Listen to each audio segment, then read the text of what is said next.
What do you think accounts for how he has elevated his play? I mean, he prepares for this. Mm-hmm. I mean, this is what he does. I mean, everything is pointed towards this moment in time. Mm-hmm. And everything is geared towards the playoffs for him.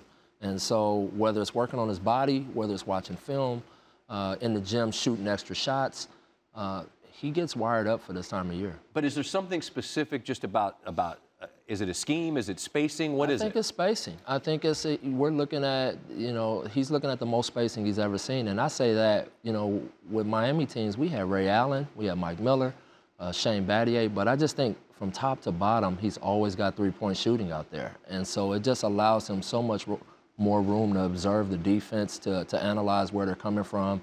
And he always makes the right play, and the passes are always on the money. Mm-hmm. What surprised you about him? I mean, he comes down there.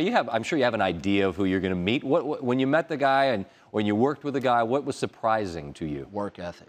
I was so impressed with how much he invests in day-to-day activity. It really was like a 9 to 5 to him. He'd get there early. He'd ride up on his bike sometimes in his tights and his helmet. He'd get a full speed workout into the arena to get loose, and then immediately he's working on his body. He's in the weight room. He's watching film. He's up on the court with a young guy. He's post-practice with Ray Allen shooting corner threes. It was just such a pleasure to watch a guy work at such a high level for something that he really wanted.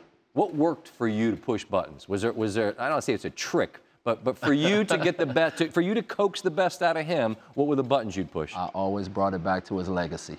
So anytime he got pissed off at me or upset at the way I was going at him, I always reminded him, they're going to remember you lost, not assistant coach David Fizdale. And so I always put that guilt in his head when I coached him, and he really responded. And he was so easy for me to coach as an assistant, and so open to development. It just made it easy for me.